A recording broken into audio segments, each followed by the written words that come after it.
sebelum kita makin jauh ya ngebahas MBTI ini, MBTI itu sebenarnya apa sih, Yunda? Mengkotakkan sifat manusia menjadi 16. Tapi kan kita tahu kan manusia itu nggak sesederhana itu. Manusia itu complicated dan manusia itu pasti memiliki sifatnya masing-masing. Nah, dari momen-momen itu nih, pernah nggak sih MBTI ini ngebantu kamu dalam mengambil keputusan nih? Maksudnya kayak momen-momen yang bikin kamu bingung. Kira-kira itu pernah nggak? Ibaratkan Kak, kan manusia ini kompleks. Manusia ini banyak gitu di dalam kepalanya, di dalam dirinya, entah itu trauma atau apapun yang dia jalani.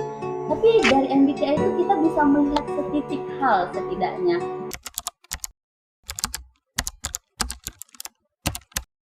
Assalamualaikum warahmatullahi wabarakatuh. Halo semuanya, selamat datang di iPod iClub Podcast. Kenalin, aku Icut yang bakal nemenin kalian semua buat ngebahas hal-hal random yang bikin ilmu kalian makin banyak. Hari ini tuh aku kedatangan tamu yang bakal nemenin kita ngobrol santai nih soal hal yang biasanya diomongin di sosial media ya, terus banyak juga diomongin di tongkrongan-tongkrongan juga soal MBTI. Sedangkan aku juga sih sebenarnya belum tahu-tahu juga sih tentang MBTI itu apa. Biar kita tahu nih, kita tanya-tanya nih sama tamu kita hari ini, Yunda. Halo Yunda. Halo, Hai. Mau tahu dong si Yunda sendiri dari jurusan apa dan semester berapa? Jadi perkenalkan, nama aku Safira Asnurainda atau biasanya dipanggil Yunda. Aku dari jurusan Teknologi Informasi dan Komputer di Prodi Teknologi Rekayasa Multimedia. Sebelum kita makin jauh ya ngebahas MBTI ini, MBTI itu sebenarnya apa sih, Yunda? Jadi MBTI itu pertama kali dikemukakan itu sama Carl Jung. Jadi dia itu adalah seorang profesor psikologi dari Swiss. Jadi dia itu pertama kali itu dia bukan MBTI sih namanya, lebih ke fungsi kognitif. Nah, jadi waktu di tahun 1940-an ada dua orang perempuan yang mengembangkan MBTI ini jadi lebih sederhana. Makanya sekarang kita kenal MBTI atau Myers-Briggs Indicator. Yes. Nah, jadi MBTI itu apa sih? Jadi singkatnya itu MBTI itu mengkotakkan sifat manusia menjadi 16. Tapi kan kita tahu kan manusia itu nggak sesederhana itu. Manusia itu complicated dan manusia itu pasti memiliki sifatnya masing-masing. Jadi dalam MBTI itu ada introvert, ada extrovert, ada intuitif, ada sensor, terus ada thinkers, ada juga perceiving, terus yang terakhir ada judgers. Nah, dari MBTI itu kadang kita juga dengar kayak misalnya dari aku pribadi nih, aku tuh ENFP atau extrovert, intuitive, feeling, perceiving. Jadi ENFP itu secara stereotype atau secara garis besar itu digambarkan sebagai orang yang memiliki banyak ide, orang yang kreatif, orang yang cukup ambisius. Tapi ya kayak dibilang tadi, semua orang tuh nggak bisa kita kotakin jadi 16. Jadi MBTI ini sebenarnya untuk seru-seruan aja, untuk bantu kita kenal diri sendiri.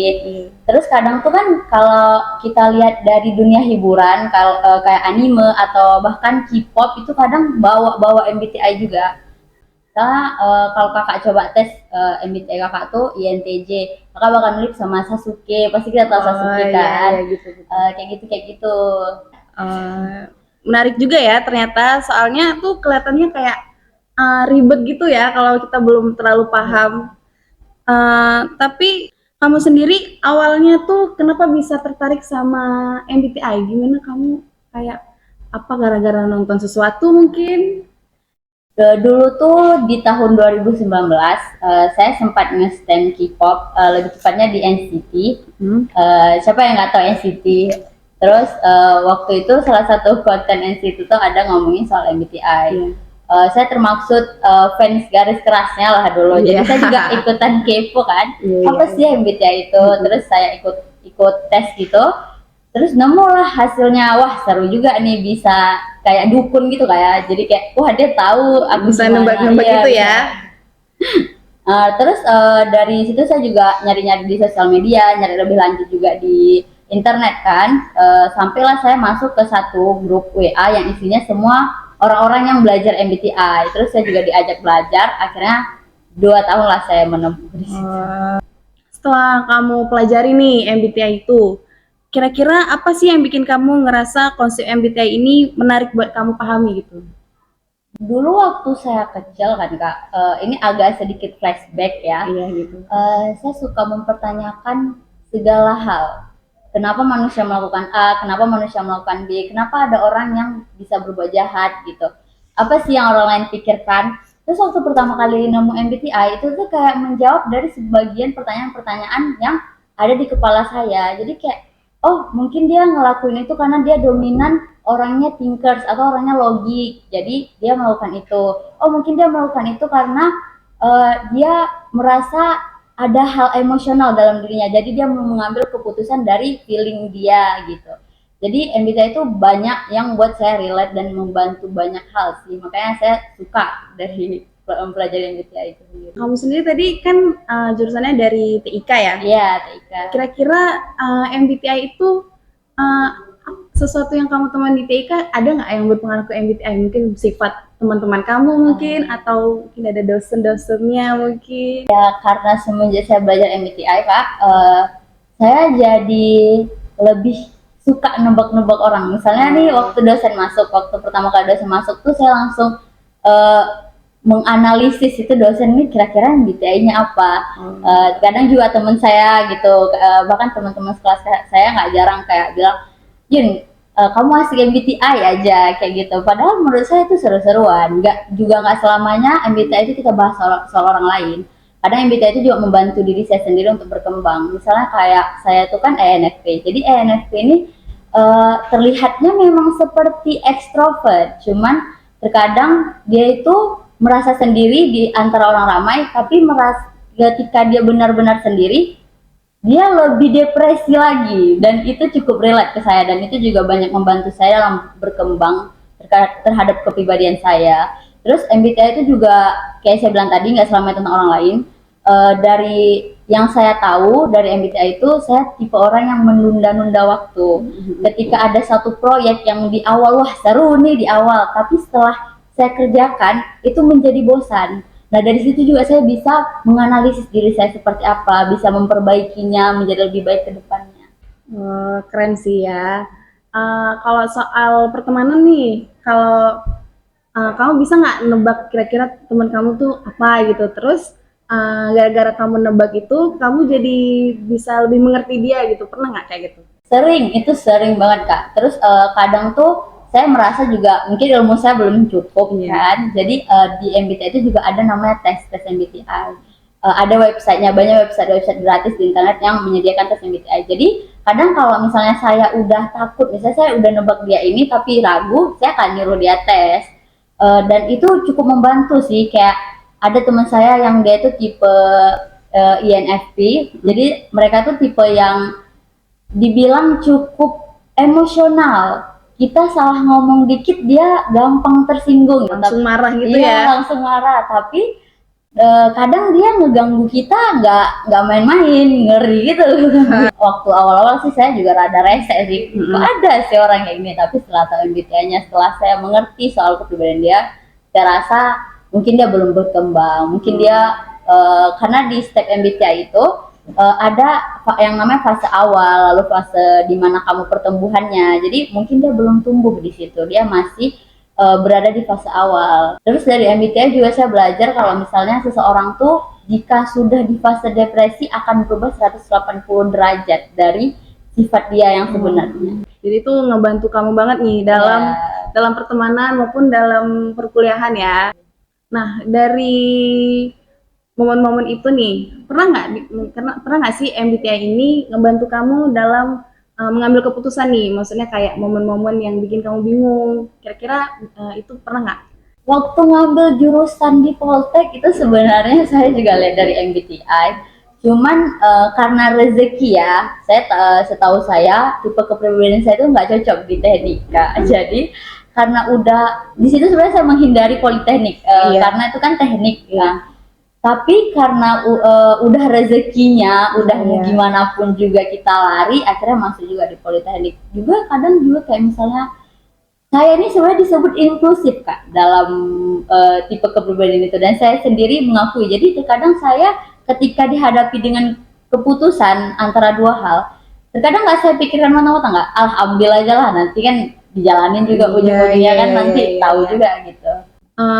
Terus gimana sih menurut kamu, kenapa sih MBTI ini booming banget? Padahal nggak semua orang tuh tahu tentang MBTI. Kenapa semua orang tuh kayak ngebahas MBTI gitu? Padahal kan itu mungkin pengetahuan mereka juga belum sejauh itu ya. Menurut kamu kenapa?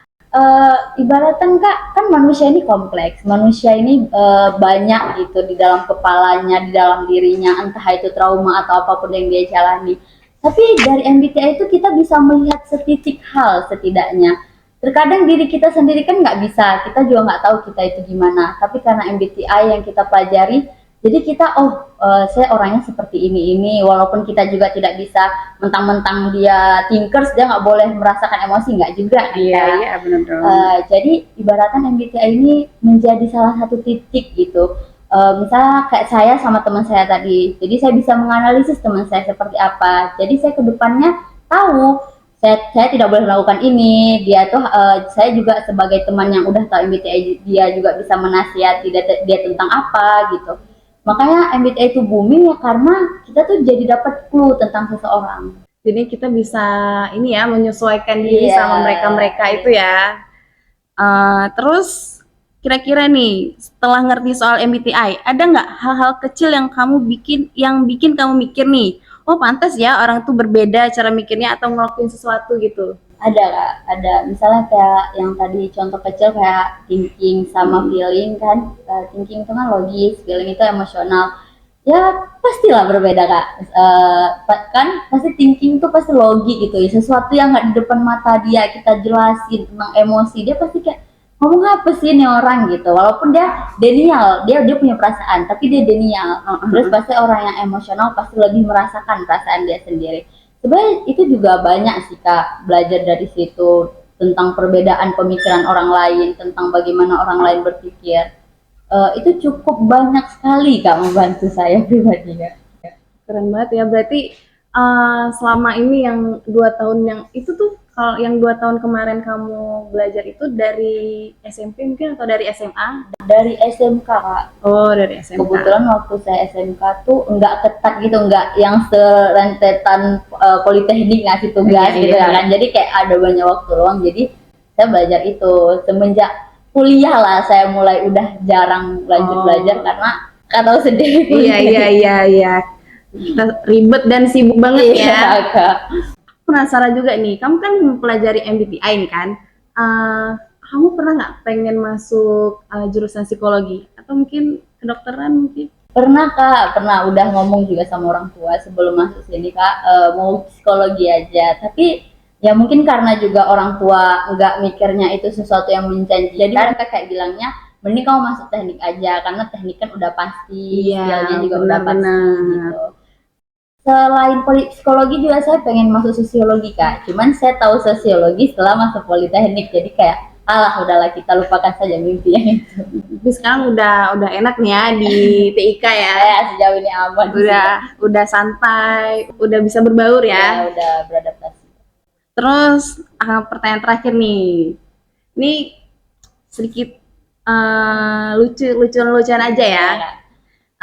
Pernah nggak sih kamu kayak pernah ada mungkin cowok yang deketin kamu, terus kamu menganalisis MBTI dia nih, terus kamu ngerasa kayak aku nggak cocok nih sama dia? Itu pernah nggak? Kalau saya nggak tahu perasaan orang lain Kak, cuman saya tipe orang yang nggak mau dideketin. Jadi ketika ada orang ngedeketin saya nggak analisis dulu, tapi saya memilih untuk melarikan diri dulu Kak. Jangan deket-deket aku nih. Iya benar Kak, karena prinsip saya sendiri, saya tak ragu dia akan suka hal yang nggak sesuai dengan saya gitu. Jadi saya lebih memilih untuk saya yang deketin. Nah di waktu saya deketin orang itu, saya juga analisis MBTI dia Kak. Saya waktu suka sama cowok juga pilih-pilih MBTI aja Kak. Wah dia MBTI ini nggak lah, skip. MBTI ini nih aku suka gitu. Kalau misalnya saya suka sama orang, MBTI itu nggak jauh-jauh dari yang saya prefer gitu Kak, yang saya suka gitu. Jadi MBTI itu ngaruh banget ya sama Ngaruh lah, ngaruh. ke semuanya ya, ke percintaan, ke Dunia perkuliahan kerja, ya, semuanya nyangkut ke situ. Seneng banget nih ya bisa bahas-bahas MBTI bareng Yunda. Makasih ya Yunda udah mau bahas-bahas bareng Iya. sama kita. Ngobrol bareng Yunda hari itu seru banget pokoknya. Awalnya aku pikir obrolan kita bakal kayak ini ya apa Kaku. kaku banget. Soalnya kan MBTI ini kan psikologi banget kan. Iya. Pokoknya setelah kita jalanin jadinya seru juga ya. Makasih juga buat Yunda yang udah datang hari ini ke iPod kita. Iya, Kak. First episode ya. Kita langsung bahas MBTI. Buat kamu semua yang mungkin semangat banget nih cari tahu MBTI kayak hal yang Yunda lakuin pas SMK, kamu bisa nonton episode ini dan bisa bikin kamu makin tambah-tambah ilmu nih. Semoga obrolan ini bisa bermanfaat buat kamu yang lagi mulai belajar soal MBTI atau mungkin kamu penasaran juga nih MBTI kamu apa. Makasih banget udah mau dengerin kita sampai akhir. Aku Icut, sampai jumpa di episode selanjutnya.